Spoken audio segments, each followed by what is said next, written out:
Hey Spuddies, Potato McWhiskey here, and I'm collaborating with Paradox Interactive and Triumph Studios to bring you this overview of the tomes that are included in Age of Wonders 4 Empires and Ashes. The tomes that you choose in Age of Wonders 4 have a profound impact on your gameplay across a variety of dimensions. The 4 new tomes add some unique options, strategies, and mechanics for players to interact with. The Tome of Alchemy is a combined materium and nature tome, themed around inflicting powerful debuffs on your enemies, while also mitigating debuffs on allied units. Afflicting Miasma is a powerful environmental hazard that weakens enemies and makes them suffer extra damage over time when they're attacked. You can disperse this miasma using a spell or by using the Afflictor unit, which is a tier 2 range unit available with the Tome of Alchemy. Your support units and healers will be able to distribute mysterious tonics to your troops that remove a debuff and randomly buff your units. You'll also have access to the Material Refinery and Alchemist Lab, which will help you further your highly ethical research. The Tome of the Construct is a combined Materium and Order tome themed around your faction becoming a well-oiled machine,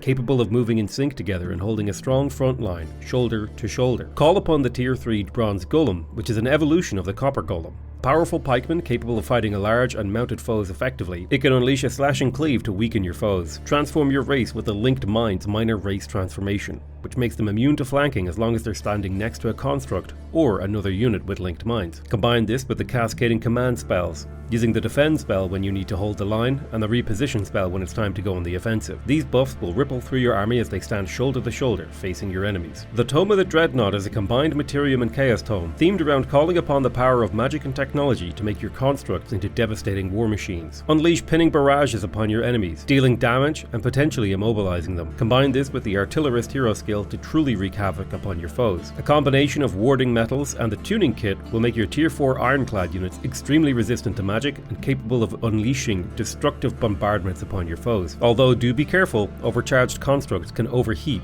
leading them to losing their next turn. If you're interested in knocking down some enemy cities, the Great Bombard will be a friend of yours. Constructed during the siege phase of city battles, it has an almighty ranged area of effect attack that can rip down any fortifications. The Tome of Severing is a combined Materium and Shadow tome, themed around nullifying magic and severing the essence of summoned creatures. Your units and heroes will become masters of disruption, capable of completely disabling enemy combat enchantments, leaving them vulnerable to follow-up attacks. Having trouble with a necromancer raising the dead? Banish corpses from the field of battle to deprive them of the fuel for their necromantic fire. Use Astral Severance to send magic origin units straight to the astral plane, which means they die. Recruit tier 5 Severing Golems that can deal massive area of effect damage, dispel debuffs on friendly units, and devastate enemies by disrupting their magical enchantments. That wraps up this overview of Tomes of Magic. Please remember to subscribe to the channel for more videos about Empires and Ashes. The next video will cover the upcoming Wonders, Infestations, and Bears. I've been Potato McWhiskey, and you've been a wonderful audience. I love you all very much, and I'll see you next time. Bye bye!